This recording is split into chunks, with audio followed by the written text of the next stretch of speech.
Ini mukadimah ya, tadi udah berdoa. Oke, dalam buku ini menjelaskan metode menghafal Al-Quran. Penulis yang bisa dilakukan di rumah tanpa bimbingan dari guru langsung. Bahkan untuk orang yang tidak memiliki kesempatan untuk belajar Al-Quran secara langsung di pesantren.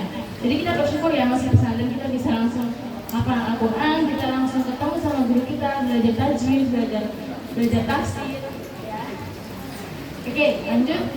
Dengan disiplin yang tepat, mempunyai tekad yang kuat, target untuk menghafal dan mempunyai waktu untuk menghafal, siapapun bisa menjadi hafiz walaupun berada di lingkungan rumah. Nah, dengan ini, dengan disiplinnya kita, dengan tekad kita, dengan target, jadi kita disiplin waktu, disiplin kita memanajemen waktu kita. Kalau longgar kita buka Al-Quran, seenggaknya paling minimal lah kita baca ayat 2 ayat, itu minimalnya. Nah, habis itu kita mempunyai tekad yang kuat, kita punya tekad, kita punya niat, kita rubah niat kita buat menghafal Al-Quran. Tapi yang menghafal Al-Quran di sini bukan buat dilihat orang atau mencari gelar sebagai hafiz atau bisa dibilang ustaz atau pak haji, apalah yang lain terserah.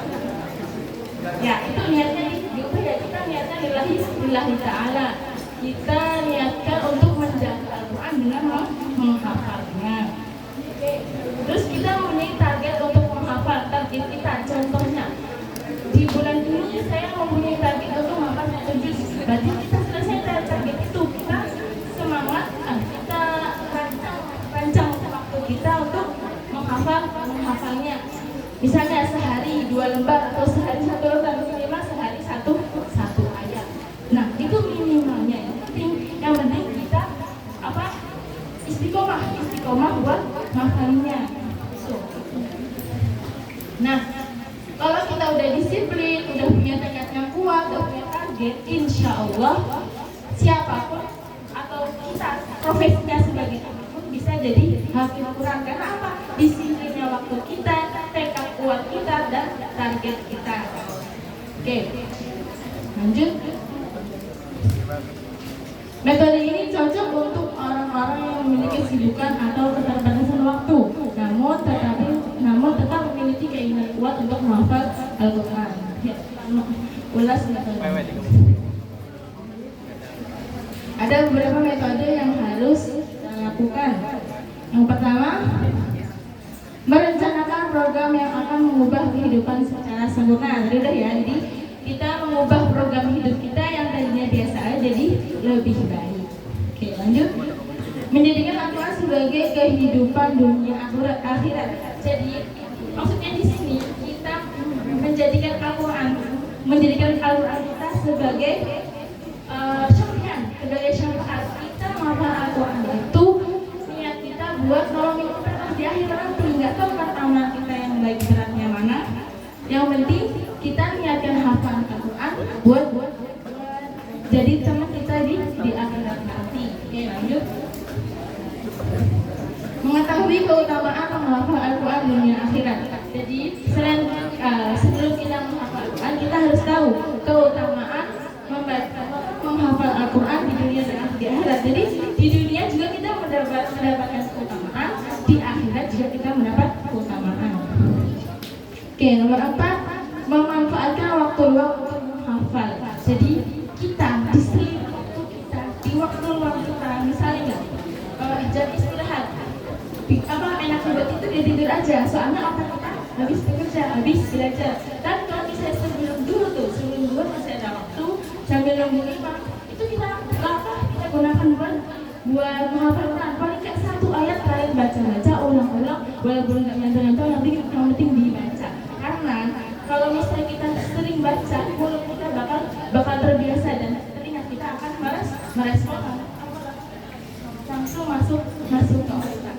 Jadi otak bisa merespon apa yang kita baca dan apa yang kita dengar. Oke, lanjut.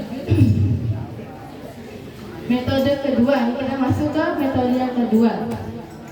Mentadaburi tafsir surat yang akan dihafal. Jadi sebelum kita menghafal Quran ya, kan awalnya kita udah merencanain program kita, target kita, terus udah memanfaatkan waktu, terus udah diniatkan untuk diniatkan buat jadi syafi'i Setelahnya itu kita mempelajari tafsir Al-Quran atau isi dari Al-Quran, isi surat yang akan kita hafal. Jadi kita kalau udah paham suratnya, udah paham sama tafsirnya, insya Allah dia akan bantu. Contohnya kayak di surat An-Nahl misalnya. Sebelumnya itu ceritanya tentang Hud. Setelahnya ceritanya Semut. Nah itu sebenarnya dia akan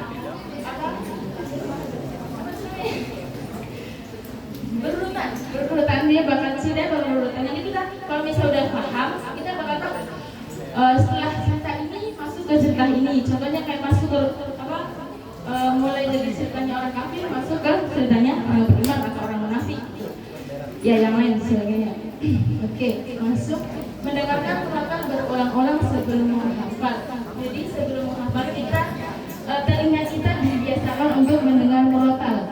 Nggak mesti dari speaker idaro atau minta ustaznya buat bukain murotal, tapi dari teman kita dengerin pas lagi tilawah contohnya, pas di tilawah dan ngobrol ya, didengerin pas tamiulahu. Di situ ada manfaatnya kita mendengar Al-Quran karena telinga kita mendengar itu bakal merespon langsung ke otak dan otak akan mendatanya gitu.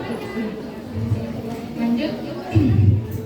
Menguatkan dengan membaca mushaf Al-Quran secara langsung. Jadi selain kita mendengarkan murotal, selain kita menghafalkan dan melihat mushaf, kita juga perlu melihat mushafnya, karena kalau misalnya kita tahu apa misalnya contohnya ada alladzina amanu, kita nggak tahu bentuk Arabnya gimana, kita nggak tahu bentuk sigohnya gimana, kita nggak tahu. Nah itu pentingnya kita membuka mushaf Al-Quran secara langsung. Lanjut, membaca 3 atau 4 kali sesuai urutan ayatnya dan makna yang berkaitan. Jadi setiap ayat kita diusahakan baca 3 atau 4 kali minimal 3 atau 4 kali. Nah selain itu kita juga mahamin apa isi ayat yang barusan kita baca itu, biar masuk ke ayat setelahnya itu, biar kita bisa ingat, biar kita bisa tahu. Ya, paham ya? Ya, kita lanjut. Menyambungkan antar bagian. Jadi menyambungkan antar bagian ayat pertama sama ayat keduanya atau ayat setelahnya, menyambungkan. Misalnya sebelumnya ya sama kayak isinya isi orang-orang kafir, kita sambungkan setelah orang kafir Allah biasanya nyebut orang-orang mukmin atau orang-orang mukmin dulu orang kafir. Masuk.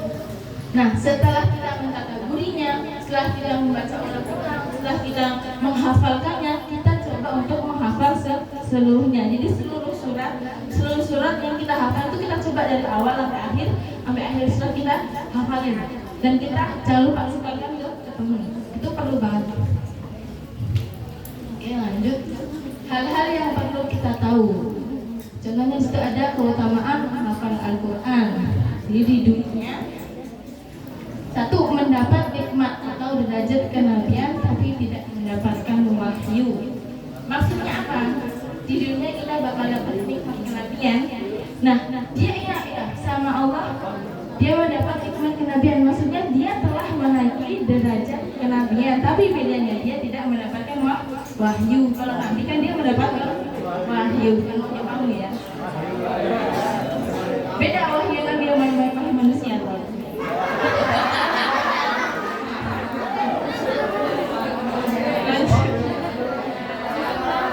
Mendapat penghargaan khusus dari Nabi Sallallahu Alaihi Wasallam. Jadi maksudnya penghargaan khusus ini apa? Mendapat penghargaan di sini. Nabi akan memuliakan orang yang dia membawa Al-Quran atau menghafal Al-Quran. Contohnya pada saat pemakaman penguburan syuhada Uhud. Nah, sebelum dikubur Nabi bertanya kepada sahabat yang lain, di sini siapa di antara syuhada ini yang udah hafal Al-Quran, udah hafiz Quran.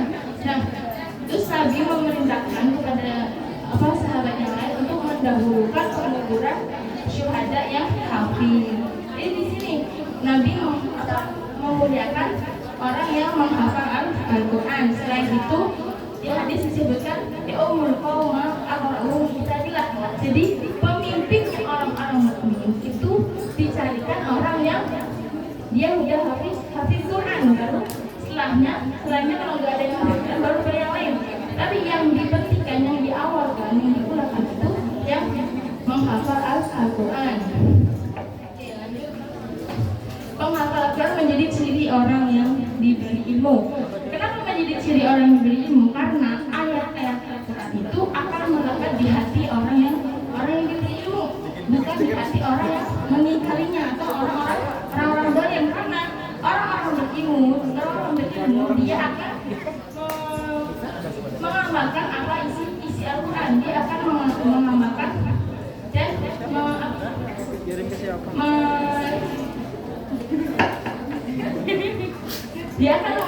apa isi Al-Quran dan menjadikan tuntunan apa yang dalam Al-Quran. Kalau orang-orang dolim dia nggak akan mengamalkannya karena dia udah ingkar sama Al-Quran, dia udah ingkar sama Allah, jadi dia nggak akan tidak akan mengamalkan isi Al-Quran.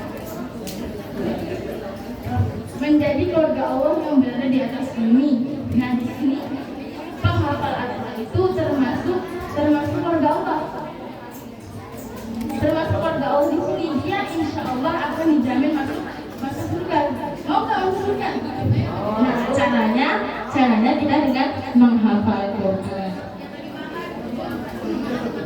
Nah ini keutamaan menghafal Al-Quran di akhirat. 1. Menjadi syafaat bagi penghafal.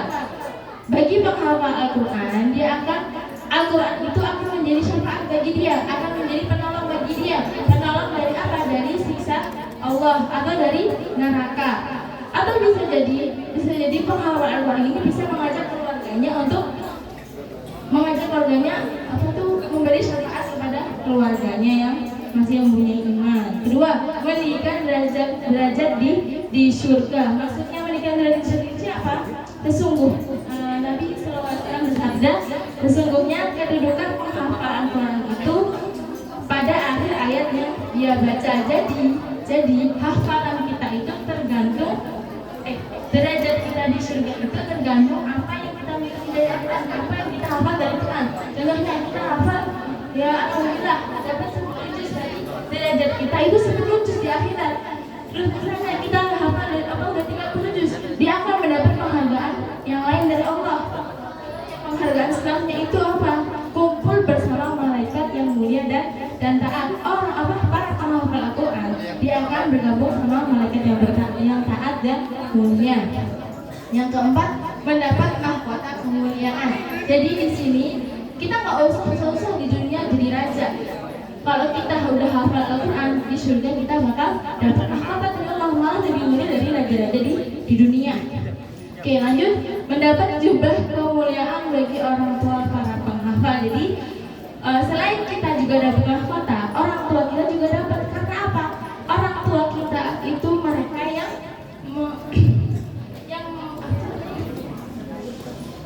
orang tua kita yang membimbing kita untuk belajar Al-Quran, makanya mereka bisa dapat. Nah itu bentuk penting kita kepada orang tua. Oke, metode murojaah hafalan. Kita masuk ke metode murojaah hafalan. Yang pertama, dibaca ketika sholat. Nah ini ayat-ayat atau surat yang kita baca di ketika sholat itu kita pakai buat murojaah. Pas lagi sholat duha atau sholat sendiri, sholat isya misalnya gitu, kita pakai buat murojaah di situ. Biar minimal surat Al-Ikhlas, An-Nas, Al-Falaq gitu lah. Itu bentuk murojaah yang lain terserah. Oke, yang kedua, mendengarkan Quran setiap harinya ketika tidur. Jadi karena ini metodenya dilakukan di dalam rumah ya. Bagi yang kan mau liburan nih ya, mau liburan kan setelah ujian hafalan, pas tidur di rumah tuh jangan yang didengerin tuh lagu atau nasyid di murotal. Karena apa?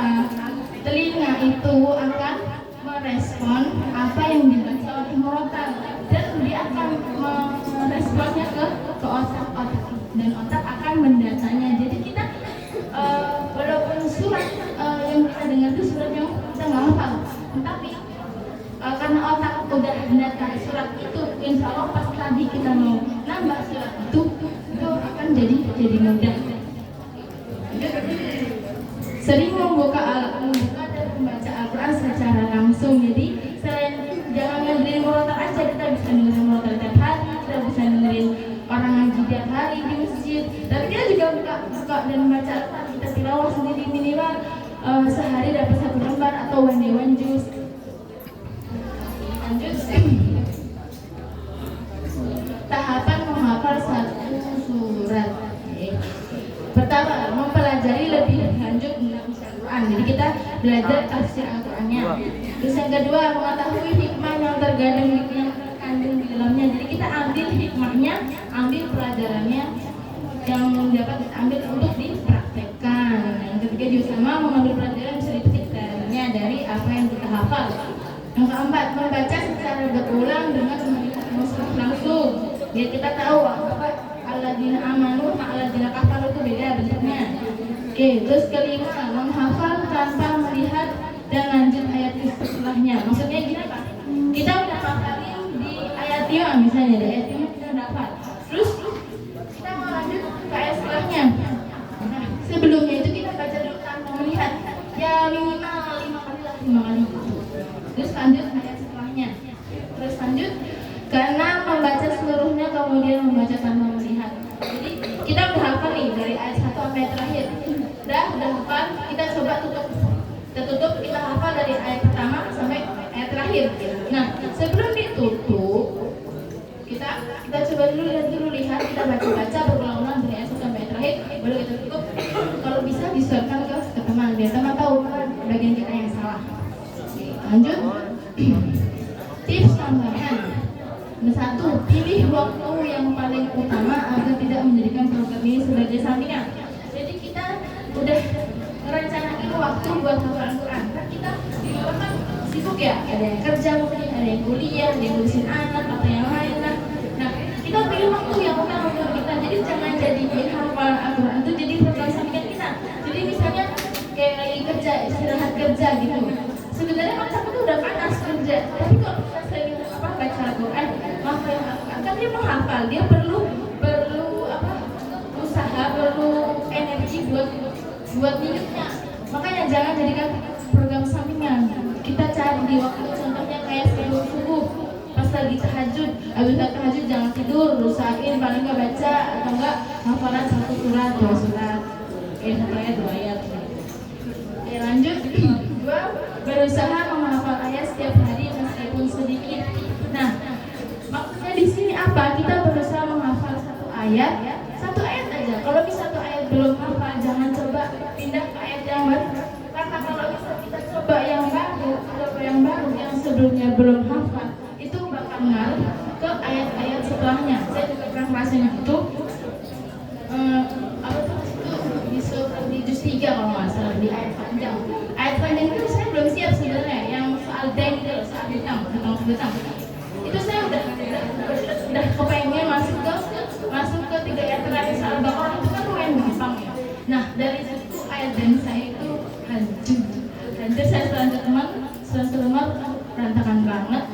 Terus dinasihatin lah sama teman saya, berusaha ngafalin dikit aja nggak apa-apa, paling nggak 1 paragraf atau 1 pembahasan di situ.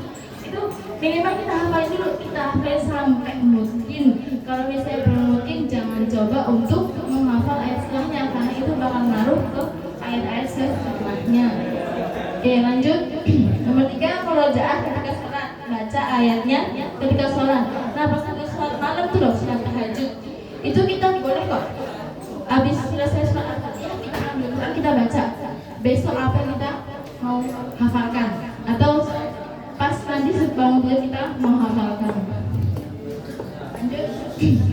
Merenungi kembali makna ayat sebelum bangun tidur. Jadi sebelum kita tidur, baca doa dulu sambil marah. Kalau nggak bisa tidur, ingat tadi pelajaran tafsir apa ayatnya gitu, apa isinya, atau enggak tadi habis belajar terus di maktabah buat nama ayat baru buat hafalan. Itu kita renungi, kita ulang lagi apa yang kita pelajaran tadi pagi atau kita pelajaran sebelumnya. Karena kalau misalnya itu kita ingat, insya Allah sebelum tidur ya, sebelum kita ingat, kita ulas lagi, insya Allah sebelum bangun, pas bangun tidur itu kita ingat lagi. Soalnya menurut saya bangun tidur itu dia bakal ingat apa yang dilakukan sebelum tidur, menurut saya. Tapi nggak tahu menurut kamu. Oke, lanjut.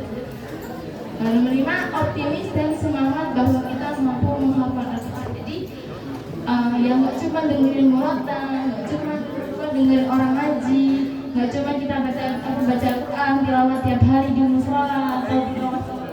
Kita juga harus semangat. Karena apa? Kita udah usaha, tapi kalau nggak semangat ya sama aja. Kalau misalnya kita nggak ada usaha, nggak ada semangatnya, ya udah dia bakal jalan gitu aja, bakal gitu, nggak ada pengalamannya gitu loh. Semangat pas misalnya kita lagi down, kita lagi pusing pelajaran matematika, udah hafalan aja. Nah, kita semangatin sih biar apa? Niatin hafalan Quran biar pelajaran matematika paham. Itu ngerti loh. Beneran saya pernah nyobain. Ya bukan pelajaran matematika aja, pelajaran yang lain bukan. Ini insya Allah nggak ada saya. Oke, nomor 6, belajar tajwid dari murotal yang didengar. Kenapa di sini belajarnya itu dari yang didengar, dari murotal yang didengar? Karena kan dia nggak langsung sama guru, dia di tengah kesibukan dia. Selain dia mendengarkan Al-Quran, mendengarkan murotal, dia juga mendengarkan gunahnya di situ apa, hakikatnya gimana, matnya gimana, kita juga dengerin. Kalau misalnya panjangnya 6 harokat, dia dibaca 6 harokat. Kalau 2 harokat, dia 2 harokat. Yang gunanya juga dan dibaca cuma 1 harokat aja, dibaca 3 harokat maksimalnya. Oke, lanjut. Makanan penguat hafalan ini sudah diulas tadi ya, sudah. Nah ini ada madu, kismis, dan kue susu kambing. Makanya kalau dikirimnya itu jangan minta roti, apa yang lain lah. Nah ini nih madu, kismis, kue itu buat bantu kita hafal. Tapi jangan makan doang ya, usaha juga, hafalan juga. Bukan makan minum madu atau makan kismis atau makan kue, ujuk-ujuk bisa jadi hafal 30 juz ya. Oke, kalau kita nggak usaha, bohong namanya. Lanjut. Penghalang hafalan. Nah, di sini ada hal-hal yang menghalang hafalan. 1, banyaknya dosa atau maksiat. Astagfirullah. Berapa dosa yang kita perbuat? Oke. Banyaknya dosa atau maksiat. Nah, di sini dosa sini enggak cuma sama teman, cuma sama dirinya sendiri. Misalnya dirinya sendiri nih ya. Harusnya sekarang buat murojaah, tapi kalian tak buat tidur. Itu sebenarnya dokin. Tapi kalau misalnya itu butuh, nggak apa dilakuin. Kalau itu butuh ya. Jadi bukan kita buat dokin. Terus, misalnya kata teman, cuma gitu doang. Itu termasuk zalim. Zalim sama teman kita ada. Dan zalim cuma nyubit dapat 1 dosa. Itu bakal dapat siksa juga. Oke, lanjut. Tidak ada usaha untuk menjaga dan mengulang dan memperkenalkan hafalan kepada orang lain.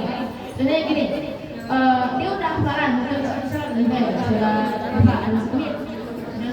Al-Zamil, terus udah hafal, tapi dia bingung mau di story nggak ya? Tapi lebih baik di story. Karena apa? Kalau kita nggak story ke teman atau malu, nggak apa. Kalau dipaksain aja sama teman. Soalnya apa?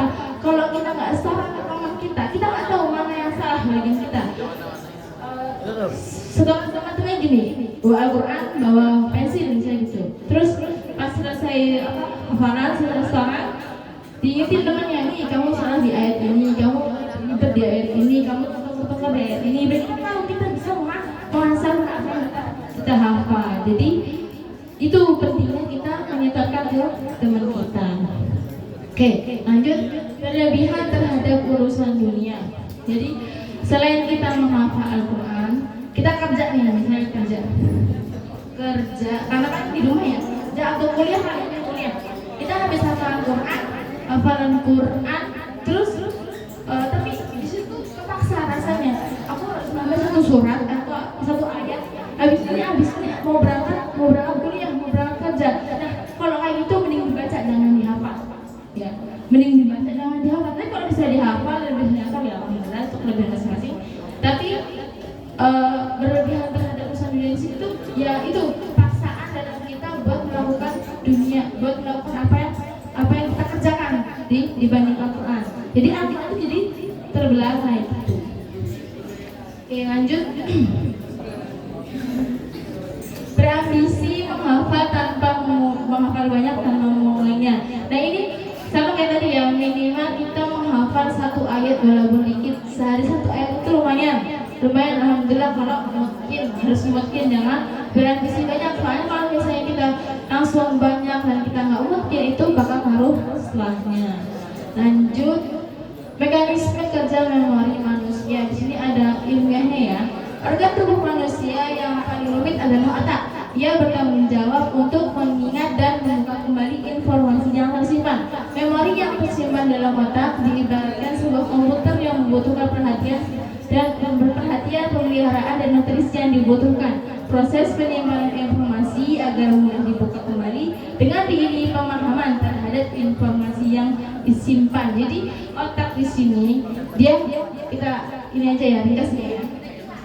Otak itu kalau kita bawa buat tidur ini sebenarnya hidup. Kalau kita masih dengar masih dengar di luar tidur kita. Makanya di situ sebelum tidur kita lebih baik buat dengerin rotar biar otaknya telinga respon langsung otak bisa mendata dia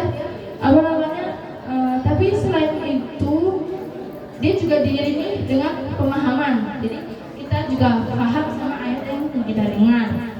Terus memori tersusun atas daya hafal dan jejaring informasi yang terkait satu sama lain. Dan dalam menghafal kita harus mempersiapkan diri, mengetahui hikmahnya dan memetik pelajaran dari apa yang kita hafal. Jadi udah ya, masuk manfaat mendengarkan merotan ketika tidur. Nah ini manfaatnya itu otak tetap bekerja saat jiwa tertidur. Dia akan merespon dan mendata apa yang kita dengar.